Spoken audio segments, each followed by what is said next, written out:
Merci pour l'invitation, François et Hélène déjà. Effectivement, on va intervenir à deux voix. Donc, dans un premier temps, on va déjà se présenter l'un et l'autre. Et puis après, on vous partagera nos regards croisés sur la nécessité des entreprises à s'adapter au changement climatique.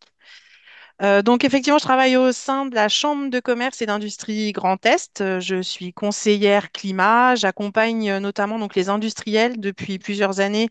Alors, je fais déjà partie d'une équipe qui accompagnons les industriels sur toutes les thématiques de la transition écologique et énergétique.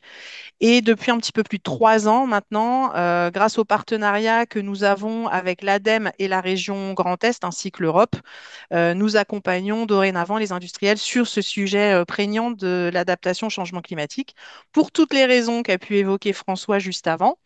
Et puis aussi un autre élément qui est important aujourd'hui dans les entreprises, je ne sais pas si François avait prévu d'en parler après, il y a aussi au niveau réglementaire, dans une trentaine de normes ISO, un amendement qui est passé l'an dernier et qui du coup commence à obliger les entreprises à s'intéresser à ce sujet, puisqu'il faut que ce soit dans la 9001, 14001, 50001, 45001, enfin je vous dis, il y en a une trentaine, il faut que les organisations tiennent compte des impacts du changement climatique sur leur activité. Avant de vous présenter comment on a accompagné Alstom, Yannick, je vous laisse vous présenter. Qui êtes-vous? Qui est Alstom? Que fait Alstom? Oui, bonjour à tous, je m'appelle Yannick Haber. Alors, je suis pas directeur développement durable, je suis directeur qualité, hygiène, sécurité et environnement. Enfin, on n'est pas loin du développement durable. Donc, je travaille effectivement dans une papeterie du groupe Alstom, donc une papeterie qui se situe à Arches dans les Vosges, donc en Grand Est. On est fabricant de. Donc, le groupe Alstom est un groupe papetier avec plusieurs sites en Europe et il y en a 7 en France notamment.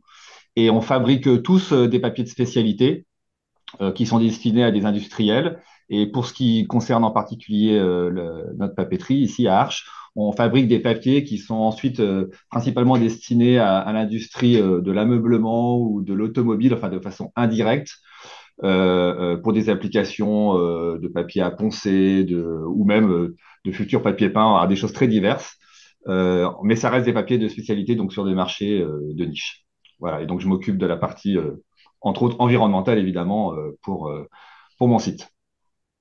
Merci. Alors, les infos sont denses parce que vous aurez le support, mais je vais vous expliquer rapidement comment, au niveau donc, de la Chambre de commerce et d'industrie Grand Est, on accompagne les industriels sur ce sujet. On a développé donc un outil qui s'appelle Climadiag Expert dans le cadre d'une visite climat qui permet aux entreprises de comprendre leur climato-sensibilité. Cet accompagnement, il est volontairement peu chronophage pour l'entreprise puisqu'il mobilise moins d'une journée de temps homme, puisque dans un premier temps, on va aller en entreprise pour la questionner et recenser toutes les contraintes métiers, machines, tout ce qui est en lien avec sa chaîne de valeur et comprendre comment les événements climatiques passés ont déjà pu impacter temporairement leur activité. Ensuite, le travail se fait nous en interne avec des outils de Météo France. Nous proposons à l'entreprise des projections climatiques à 2030, 2050. On peut aller jusqu'à 2070 si ça les intéresse pour comprendre avec ces projections climatiques, donc à l'échelle du site, hein, avec les modèles de Météo France, on reste précis puisqu'on est à 8 km autour du site de production pour les projections. Ces projections vont permettre de comprendre comment l'entreprise va être soit encore plus impactée en fonction des différents aléas, soit moins en fonction de certains, hein, comme par exemple la neige. Et puis, l'objectif, c'est de se revoir ensuite sur un format à peu près de 2 heures pour pouvoir échanger sur ce rendu, hein. Il y a un livrable qui est transmis à l'entreprise et l'objectif, c'est effectivement d'avoir un plan d'action pour commencer à mettre en place un plan d'adaptation. Voilà, donc ça, je vous présente rapidement comment on accompagne, mais le regard le plus intéressant sera celui d'une entreprise, donc de Yannick. Vous, donc ça fait déjà longtemps que vous travaillez, vous êtes une papeterie, vous avez nécessairement besoin d'eau, ça fait longtemps que vous travaillez sur la gestion de la ressource en eau, avec une accélération marquée ces 4 dernières années, puisqu'il y a de plus en plus enfin, le niveau de l'eau descend, il y a de plus en plus de sécheresse. Est-ce que ça a été un élément déclencheur ou est-ce qu'il y en a d'autres également qui ont fait que ça vous a poussé à structurer une démarche d'adaptation au sein d'Alstom? Alors oui, oui, c'est un élément déclencheur évident. C'est vrai que donc nous, nous sommes une papeterie. On est installé dans les Vosges. Ça fait 500 ans que le site existe, le site industriel. Et en fait, on est dans les Vosges. C'est pas par hasard. C'est parce qu'il y avait à la fois la quantité d'eau nécessaire pour notre process et puis la qualité aussi de l'eau nécessaire. Donc c'est ce qui nous a permis de nous implanter, de nous développer.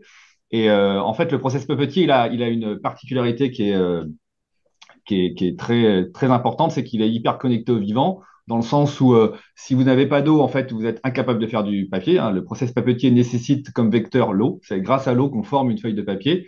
Quand bien même l'eau que l'on prélève dans le milieu naturel, il est certes utilisé dans notre process, mais ensuite il est traité pour être retourné dans le milieu naturel. Mais sans eau, voilà, le process papetier n'existe pas, tout simplement.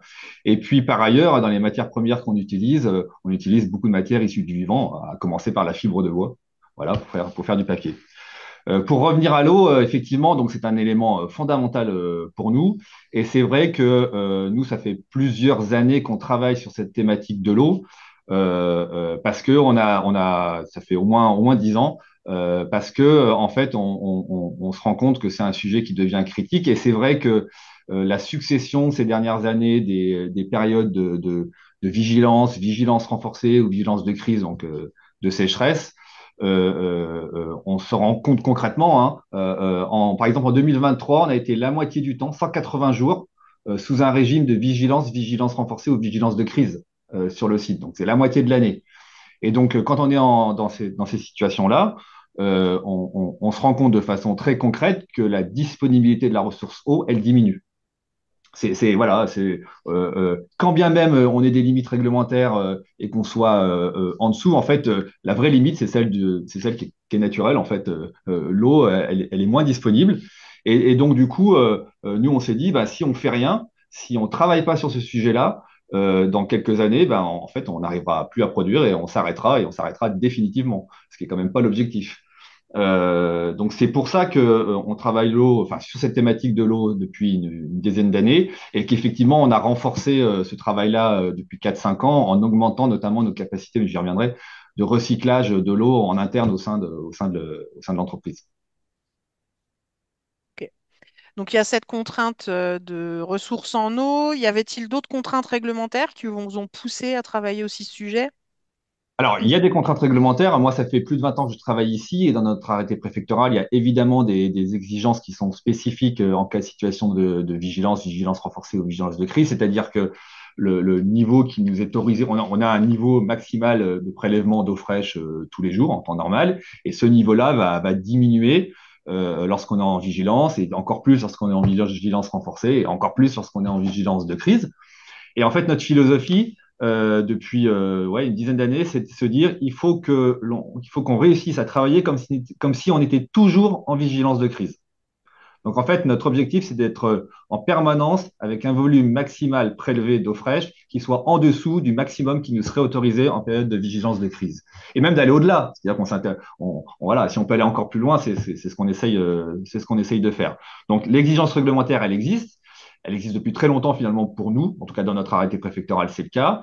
Mais une nouvelle fois, cette exigence réglementaire, elle vient se confronter à la réalité. Et en fait, on a beau avoir une autorisation de prélever un certain volume, y compris en période de crise, sécheresse. En fait, la vraie contrainte, c'est que c'est le milieu naturel qui nous la donne. Donc, une nouvelle fois, on en revient à la capacité du milieu à nous fournir cette ressource.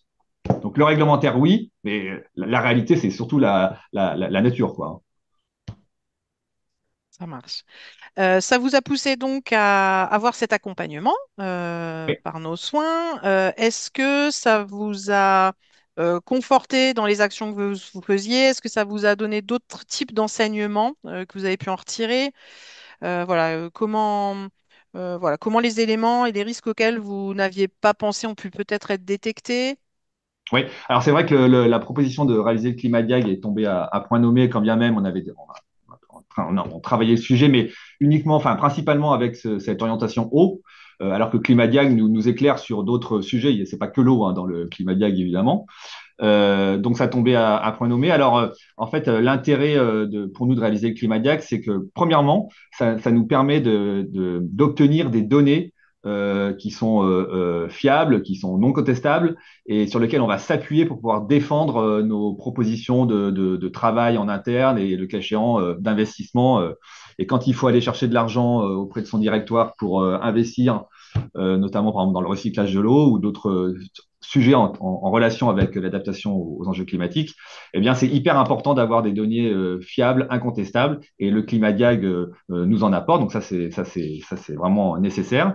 C'est un outil aussi qui est assez, enfin, qui est facile à appréhender. Donc du coup, c'est un outil qui est simple à expliquer aux collaborateurs.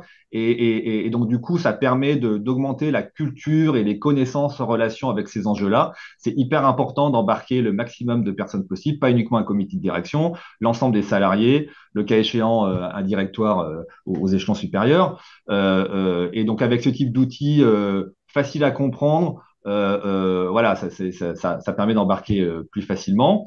Et puis, c'est vrai que le Climadiag, en fait, il nous a éclairé sur des thématiques auxquelles on n'aurait pas forcément pensé, en tout cas tout de suite. Alors, il y a des sujets en relation avec les impacts sur les hommes. Bon, bah ça, ne serait-ce que par le Code du travail, on avait déjà travaillé ces sujets-là, mais on peut aller plus loin. Ce que vous disiez, Christelle, sur la partie ISO, c'est vrai qu'on est ISO 14001, entre autres, sur notre site. Et du coup, on a intégré dans nos politiques et dans notre démarche ISO les enjeux qui sont liés au changement climatique. Et le Climadiac, c'est un élément qui nous a permis d'enrichir ce travail-là. Et puis, il y a aussi des sujets, par exemple, moi, un sujet que je n'avais pas forcément en tête, c'est comment nos infrastructures informatiques vont résister aux futurs épisodes de canicule. Voilà, donc comment on se prépare à ça? Parce que tout à l'heure, je disais que sans eau, on ne sait pas faire de papier, mais je vais dire sans informatique maintenant, c'est plus faire grand-chose non plus. Ça, c'est pas spécifique à l'industrie papetière. Donc, si vous n'êtes pas robuste, en fait, le sujet, c'est de gagner en robustesse. Donc, si vous n'êtes pas robuste, y compris sur ces éléments-là, bah, en fait, une nouvelle fois, à un moment donné, ça va poser sérieusement problème. Donc, le Climadiag, voilà, il nous éclaire, enfin, nous, il nous a éclairé, il a confirmé des éléments que l'on savait déjà, et on renforce du coup ces éléments-là. Et par ailleurs, il nous éclaire sur d'autres thématiques que l'on n'avait pas en tête, en fait, tout simplement. C'est vrai que je ne l'ai pas précisé en introduction, mais le périmètre de ce diagnostic, donc on est à l'échelle d'un site de production, mais ce qu'on va regarder avec les entreprises, ça va partir des approvisionnements, comment le site se fait approvisionner, comment les matières premières sont stockées, comment les produits finis sont livrés.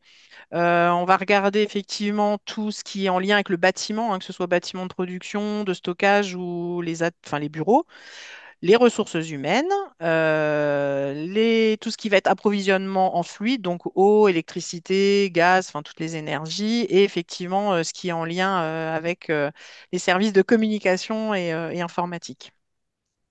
Merci de m'y avoir fait penser, du coup, en Et précisant je, un et petit je, je peu. voulais aussi confirmer ce que tu disais, Christelle, c'est le fait que pour l'industriel, c'est un outil qui est très peu consommateur de temps avec un rendu qualitatif très intéressant. Donc le ratio temps consacré au sujet et bénéfice apporté est hyper positif.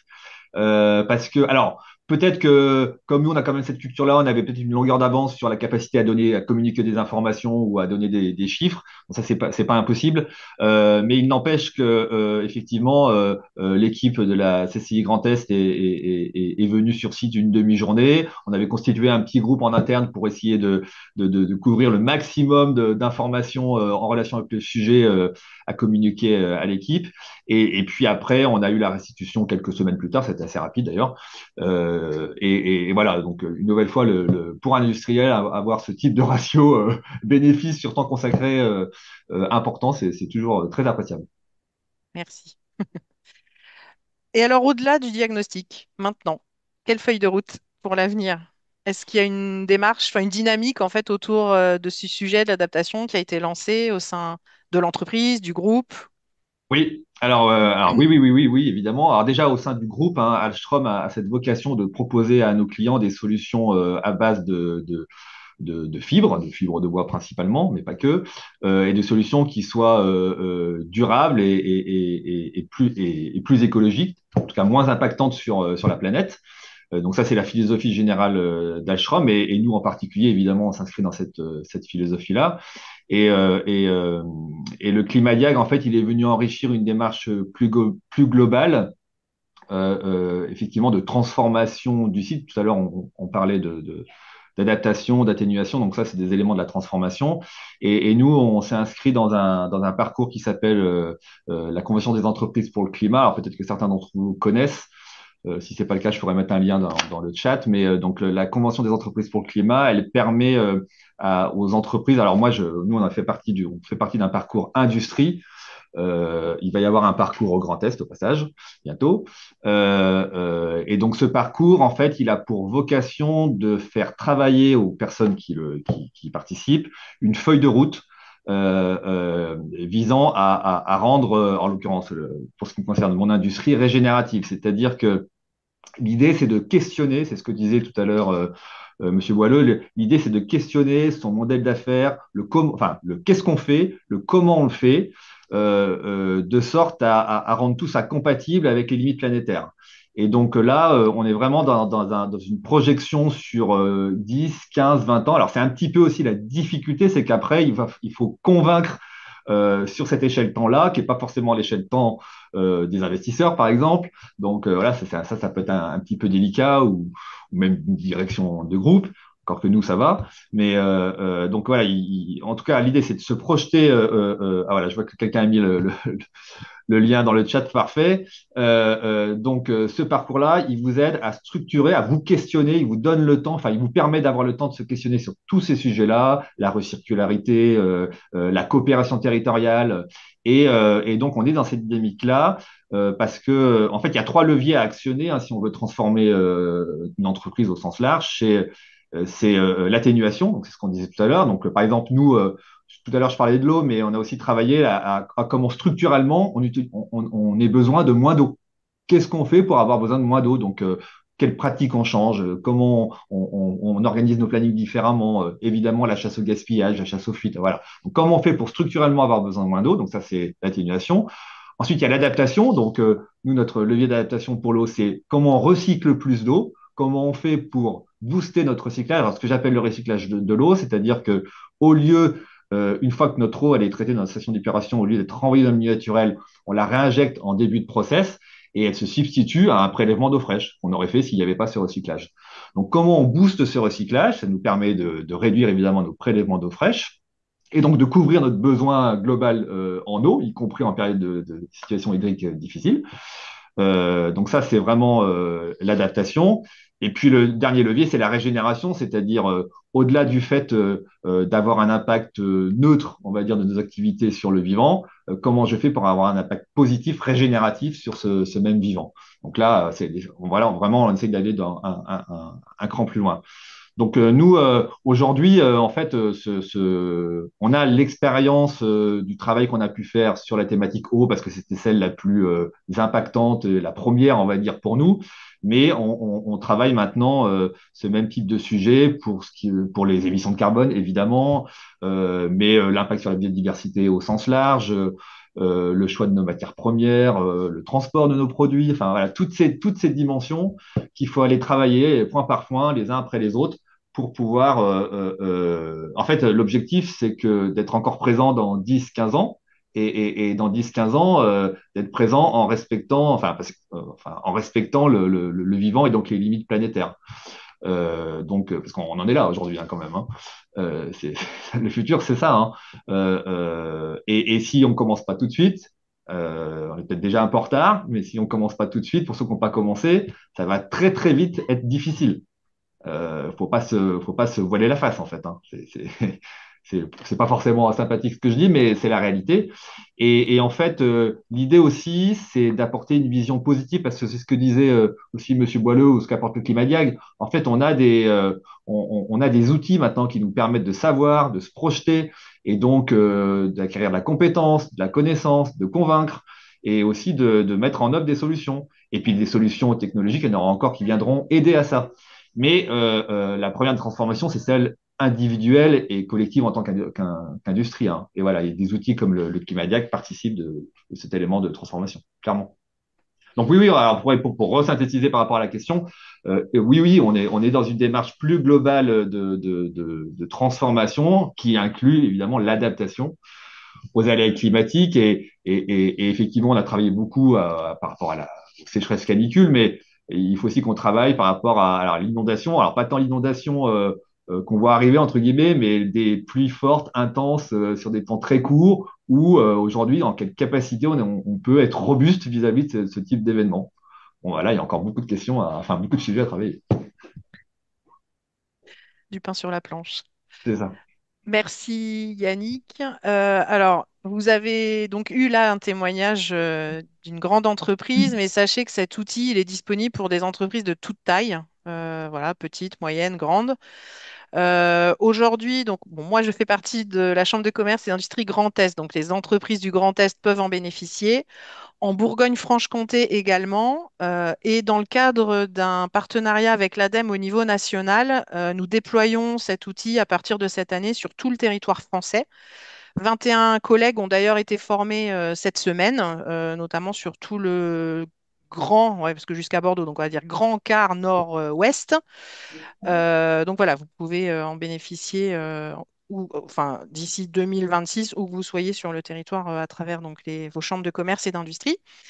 Et je vous ai mis quelques liens. Alors, on a un YouTube de la CCI Grand Est sur lequel vous pouvez retrouver plusieurs webinaires. J'en ai mis que deux là, mais on en a eu aussi sur la réglementation. On en fait régulièrement hein, sur différents types de sujets. On en a fait un en début d'année sur la biodiversité. Et au mois de juin, on en fera un sur la sécurisation de la chaîne d'approvisionnement dans un contexte de dérèglement climatique. Voilà. Christelle, je Merci. voulais juste Oui. préciser, je n'ai pas d'action à la CCI, mais je vous invite fortement à participer à ces webinaires. Moi, par exemple, j'ai participé à celui du 23 janvier sur la biodiversité, qui est une thématique qui n'est pas forcément appréhendée dans les industries, entre autres. Et c'était hyper intéressant. Et alors, bon, là, en l'occurrence, c'est la CCI Grand Est. Donc, moi, ça m'a permis de me mettre en contact avec des voisins qui sont à 15 bornes de chez moi, dont j'avais pas en tête ce qu'ils faisaient. Et voilà, ça permet aussi de connecter, j'allais dire, de booster la coopération territoriale. Donc, voilà, Oui, si parce vous qu'on avez, fait là, vous souvent, avez les replays en plus, donc c'est super. ouais, et on fait souvent témoigner effectivement les entreprises Exactement. du Grand Est. Donc, Ouais, ça, c'est hyper important. ah, merci. Et justement, Christelle, nous transmettrons les liens aussi parce que là, c'est un peu frustrant. Il y a juste la slide avec le nom de ces fantastiques webinaires. Je visionne le replay, j'ai beau cliquer dessus, bah forcément, ça Bah ne non, marche ça marche pas, c'est sur mon support, mais vous aurez le pas. support. Donc, pour toutes celles et ceux qui souhaiteraient accéder au replay, on vous transmettra le lien et on vous transmettra aussi, pour ceux qui sont en Grand Est, hein, les coordonnées de Christelle si vous êtes intéressé par utiliser la démarche présentée par Christelle et testée par Alström. Alors, on a quelques questions dans le chat. Je vais les prendre un petit peu dans le désordre. Donc, c'est à la fois pour vous, Christelle, et à la fois pour vous, Yannick. Alors là, j'ai une assez longue question. Euh, Vous avez dit qu'il y avait une culture favorable au sein d'Alström. Et qui permettait aussi de mettre en place la réalisation de la Convention des entreprises pour le climat, de vous permettre d'y participer et d'aller encore plus loin et mettre en place une approche régénérative. Donc c'est vrai qu'on voit que c'est une entreprise qui est très engagée. Malgré tout, la question porte sur les éventuels freins. Quelle est la taille de votre entreprise et quel type d'actionnariat? Je les pose toutes à la suite, hein, elles sont dans le chat. Ouais, je les vois, ouais. Malgré cela, y a-t-il eu en interne des difficultés ou des résistances à appréhender ou à trouver sa place dans tout ou partie du projet? Et la question, c'est y a-t-il eu des parties prenantes? Toutes les parties prenantes ont-elles suivi avec la même facilité? On pense bien sûr aux finances ou à la production. Y avait-il la même motivation? Et s'il y avait eu des personnes un peu moins moteurs, comment est-ce que vous avez fait pour les engager également dans la démarche? Plein de questions intéressantes. Alors, on est, nous, on est sur le site Alstrom, on est 200, un peu plus de 250 personnes. Mais en fait, on est une plateforme industrielle. Il y a trois papeteries sur la même plateforme. Donc, au total, ces trois papeteries représentent 400, à peu près 450 personnes. Et c'est Alstrom qui, en plus, euh, produit les énergies et les distribue aux deux autres papetiers qui sont présents sur le site et traitent leurs effluents. Mais voilà, mais nous, à Alstrom, proprement dit, on est 250 et on appartient à un groupe, donc le groupe Alstrom, qui lui-même appartient à un fonds d'investissement. Donc ça, c'est notre actionnariat. Euh, alors après, alors les difficultés en interne. Alors, des résistances, oui, c'est normal qu'il y en ait. Ça serait étonnant du contraire. Et donc, un des éléments vraiment indispensables pour bien commencer la démarche, c'est de convaincre. Enfin, c'est de convaincre, c'est d'expliquer pour convaincre plutôt. En ce sens, voilà ce que je disais tout à l'heure, le Climadiac, c'est aussi un outil qui permet d'expliquer pour convaincre. Il n'y a pas que ça. Nous, par exemple, on a réalisé des fresques du climat sur 50 de nos collaborateurs, sur les 250, vous voyez, donc ça fait 20%. Tous les, on va dire, le comité de direction évidemment, mais les principaux managers et middle management du site. Donc l'objectif, c'était d'aligner sur la compréhension enfin, les sources du changement climatique et les impacts et leurs interactions. Et puis donc d'avoir un espèce de socle commun d'informations et de connaissances sur le sujet. Parce que en fait, après, quand on commence à aller dans le détail, quand on commence à être un peu plus précis, si vous avez en face quelqu'un qui a zéro connaissance sur le sujet, il va vous regarder avec des yeux comme ça et il va pas comprendre de quoi vous lui parlez, quoi, en fait. Donc ça, c'est hyper important d'avoir. Ça peut paraître du vernis, mais ça l'est pas en fait. Hein. C'est vraiment important de donner la culture sur ce type de sujet. Il y a des tas d'outils qui permettent de le faire. Et nous aussi, on communique pas mal sur à la fois ce qu'on peut faire dans l'entreprise, mais ce que chacun peut faire aussi à titre individuel. Hein. La fresque du climat, vous pouvez la faire à titre individuel, des ateliers d'automne, vous pouvez faire ça à titre individuel. Enfin, il y a énormément d'outils maintenant qui permettent de mieux comprendre et de s'engager. Parce que l'engagement collectif, il passe aussi par un engagement individuel. Hein. Faut pas se voiler la face hein, non plus. Enfin, je veux dire, l'entreprise peut faire des choses, elle doit faire des choses, mais elle doit aussi essayer que chacun se transforme individuellement. Les parties prenantes, donc les salariés, c'est une grosse partie prenante. Après, dans les parties prenantes qui sont vraiment intéressantes et sur lesquelles il faut s'appuyer, ce sont les clients. Parce qu'en fait, nos clients aussi sont énormément demandeurs. Ils poussent pour avoir des solutions, ils poussent pour obtenir des informations, parce que eux-mêmes aussi sont dans ce type de démarche. Donc, s'appuyer sur des clients pour développer des nouveaux produits, voilà, réfléchir autrement au business, ça c'est hyper important. Et puis donc en amont, s'appuyer sur ses partenaires, ses fournisseurs de matières premières, comprendre avec eux quelles sont leurs démarches, les motiver à s'engager dans ce type de démarche. C'est important parce que moi tout seul, dans mon maillon d'une chaîne industrielle, je peux être hyper performant, tout ce que vous voulez. Si en amont, j'ai pas quelqu'un qui est en capacité de me délivrer des matières premières qui peut-être étaient extractives et donc il a changé son modèle pour qu'elle le soit moins ou plus.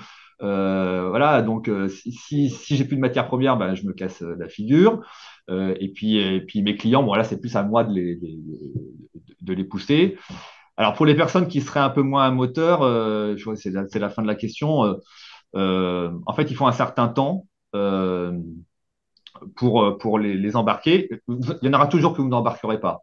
Mais c'est pas grave. En fait, ça, c'est quel que soit le sujet que vous abordez, il y a toujours des personnes que vous n'embarquez pas. Parce que voilà, peu importe leur raison. Mais c'est pas grave parce qu'en fait, vous allez largement plus embarquer que ce que vous pensez. Et le fait de faire participer les gens à la réflexion, lorsqu'on a fait les ateliers fresques du climat, dans la foulée, vraiment le même jour dans la foulée, on a fait réfléchir tout le monde de façon individuelle et collective sur des thématiques de sorte à tout de suite enrichir justement la feuille de route qu'on est en train de construire et j'allais dire, de motiver. Et en plus, en faisant cet exercice, vous allez pouvoir capter dans vos équipes quelles sont les personnes qui sont, j'allais dire, un peu naturellement plus moteurs. Et à ce moment-là, ces personnes-là deviennent vos appuis pour pouvoir collectivement avancer. Voilà, je ne sais pas si j'essaie de répondre globalement.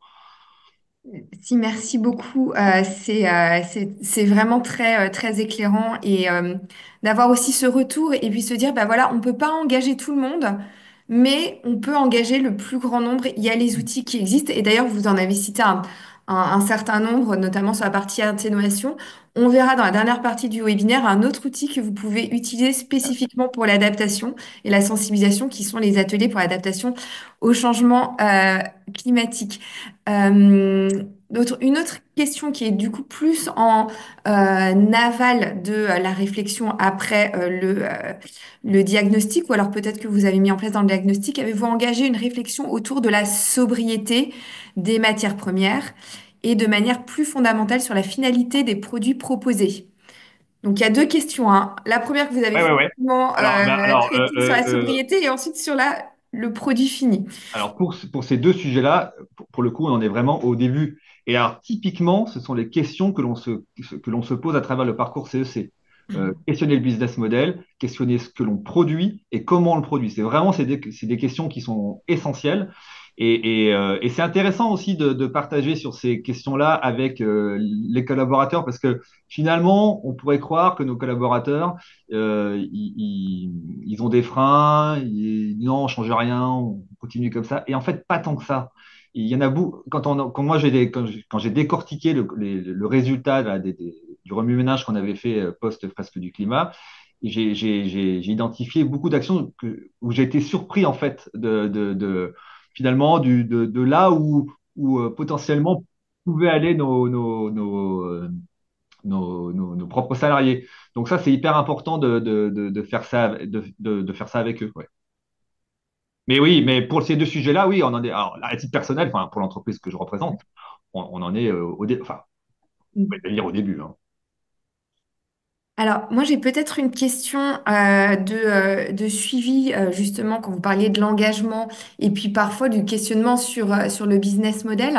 Comment est-ce que, ou peut-être que c'est encore le début, hein, que c'est pas encore mis en place, mais vous comptez traduire ou transcrire les résultats de ce diagnostic dans votre stratégie financière? Comment vous faites le lien entre ce que vous avez fait sur la prise de conscience et la nécessité de mettre en place cette stratégie, est-ce que ça se traduit ou pas encore? Peut-être que c'est un travail qui est en processus avec la direction financière.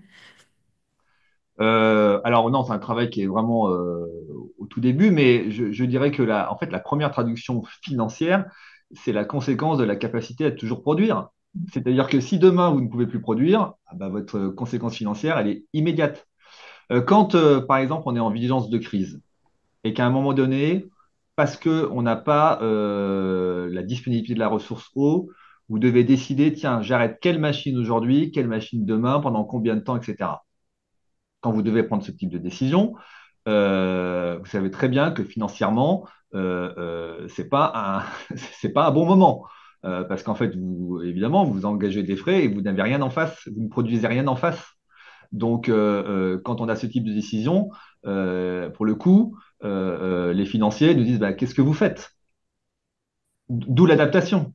Donc, en fait, pour traduire un élément financier, en fait, c'est enfin, l'impact financier, c'est la conséquence de ce que vous êtes en capacité de produire ou pas. Donc, si je ne produis pas, je n'ai pas de résultat financier. Si je produis, j'ai un résultat financier. Alors après, il y a l'efficience industrielle, c'est autre chose. Voilà, moi, pour l'instant, le lien assez basique finalement que je fais entre l'impact financier et ce sujet-là, c'est celui-ci. Si je ne produis pas, je n'ai pas de revenus financiers. Merci beaucoup. Alors, je ne sais pas si vous avez encore des questions, mais avant de revenir sur une question qui est plus très pratico-pratique sur l'outil Climadiag, vous faites partie d'un groupe qui est international, Oui. finlandais. Est-ce que, il y a une différence de culture autour de l'adaptation au changement climatique ou vous sentez un alignement entre ce que l'on peut faire en France, ce qui est fait en Finlande? Ça serait, voilà, ça serait intéressant d'avoir votre C'est sur cette difficile à répondre à perspective. cette question, mais indéniablement, il y a des éléments culturels qui entrent en jeu. C'est Mm. évident. Nous, on a des sites effectivement dans le monde entier. On en a aux États-Unis, on en a en Europe évidemment, en Europe du Nord, en Europe du Sud, on en a en Asie. Donc, les contraintes réglementaires et éventuellement les impacts d'ores et déjà existants climatiques sont différents. Donc, les approches sont forcément différentes. Maintenant, la philosophie du groupe, elle est la même pour tout le monde. Mm. C'est-à-dire que le groupe agit de la même manière pour que tous ces sites soient vertueux, je vais dire ça comme ça, et réduisent les impacts de leurs activités sur le vivant.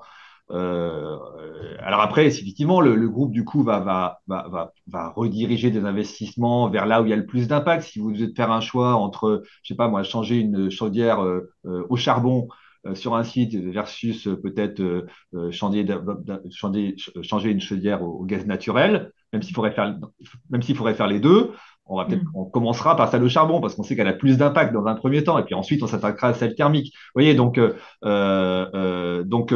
groupe va orienter ses décisions d'investissement notamment par rapport aux impacts les plus forts à l'échelle du groupe. Mais culturellement, le talon culturel apporté par le groupe, c'est cette dynamique-là de réduire les impacts de nos activités sur l'environnement, sur le vivant au sens large. Ensuite, évidemment, d'un point de vue enfin, enfin, nation par nation, l'approche va être différente, c'est certain. Merci.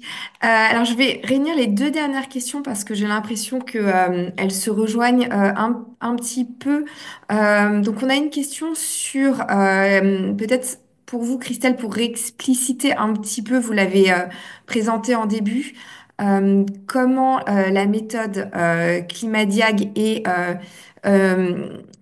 mise en œuvre. La personne voulait savoir si c'est uniquement, peut-être juste le réexpliquer, un outil qui est mis à disposition de l'entreprise ou s'il y a bien un suivi et un accompagnement qui est proposé par la chambre de commerce. Et l'accompagnement, est-ce qu'il continue après le diagnostic? Et ça renvoie à une autre question qui est posée pour savoir si il existe notamment du coaching qui est proposé pour continuer cet accompagnement le long du parcours. Ok. Alors, au niveau sémantique, on n'a pas utilisé le bon terme puisqu'on a toujours parlé de Climadiag. Et effectivement, sur le site internet de Météo France, vous pouvez tous trouver un autodiagnostic qui s'appelle Climadiag. Donc, comme son nom l'indique, autodiagnostic, vous pouvez vous-même rentrer vos coordonnées, enfin la région dans laquelle vous êtes, le type d'activité, et ressortir avec quelques données au niveau des projections. Nous, l'outil s'appelle Climadiag Expert parce qu'on l'a travaillé il y a quelques années avec Météo France. Donc, c'est vrai que tout au long, on a parlé de Climadiag, mais c'est bien Climadiag Expert, donc qui n'est pas un outil donné à l'entreprise. C'est vraiment un outil propre aux chambres de commerce et d'industrie que nous complétons et en fait nous donnons après un livrable, un rendu avec les extractions de l'outil et les explications plus le plan d'action. La question sur le coaching, je crois que je l'avais vu, mais je pense que c'est plutôt par rapport au coaching de la CEC, à mon avis, enfin, vu comment lu la question. Sachant que donc après le rendu du livrable à l'entreprise, on se recontacte 6 mois après pour savoir, donc lors du rendez-vous de rendu, l'entreprise priorise entre 3 et 5 actions, puisqu'en moyenne, on doit en préconiser, je pense, pas loin d'une bonne vingtaine.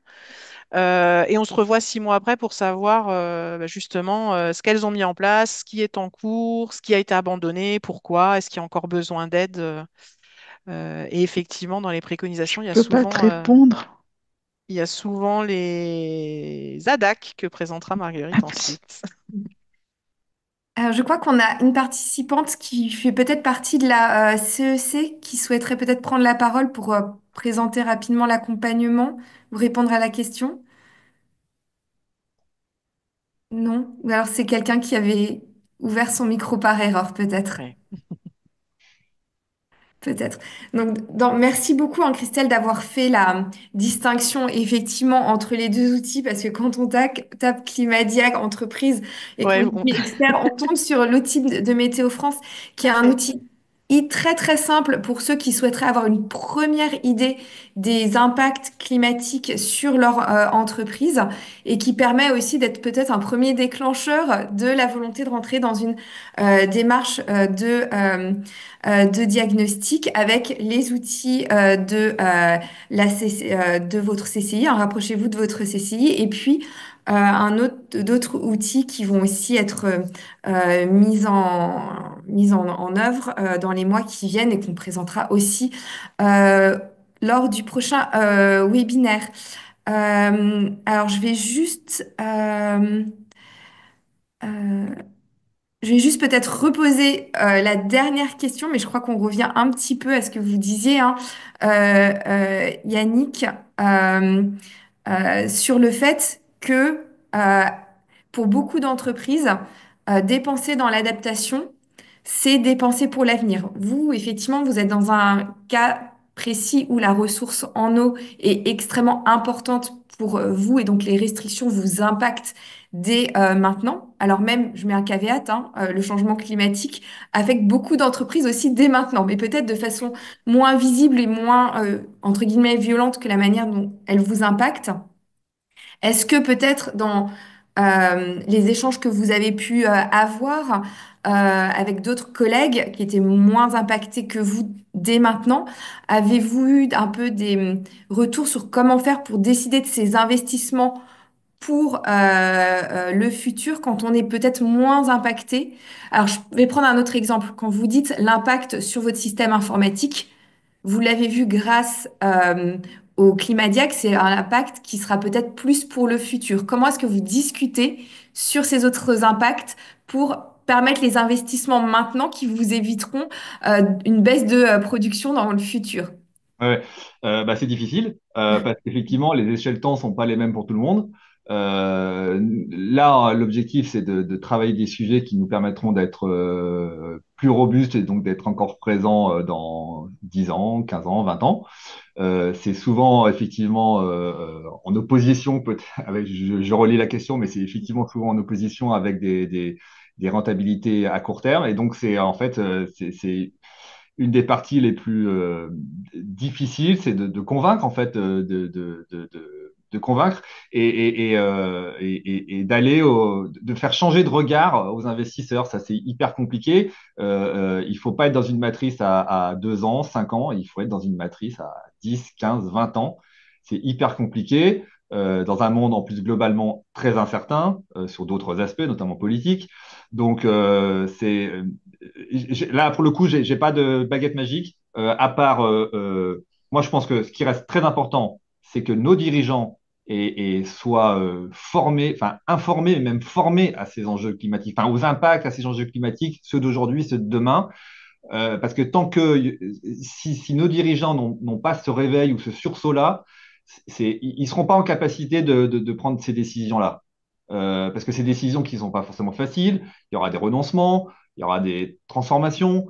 Donc, s'ils ne sont pas accompagnés, et donc tous les webinaires, tous les outils participent de ça, si les dirigeants ne sont pas accompagnés, et quand je vais les dirigeants, je mets aussi les investisseurs, s'ils ne sont pas accompagnés, en fait, ils n'auront pas le recul nécessaire et la maturité nécessaire pour prendre ces décisions-là aujourd'hui. Et voilà, malheureusement, il n'y a pas de baguette magique, hein. Bah, merci beaucoup Yannick. Je sais que vous Je avez dois une vous connexion laisser. à Ouais, 10 heures, donc on vous ouais. remercie.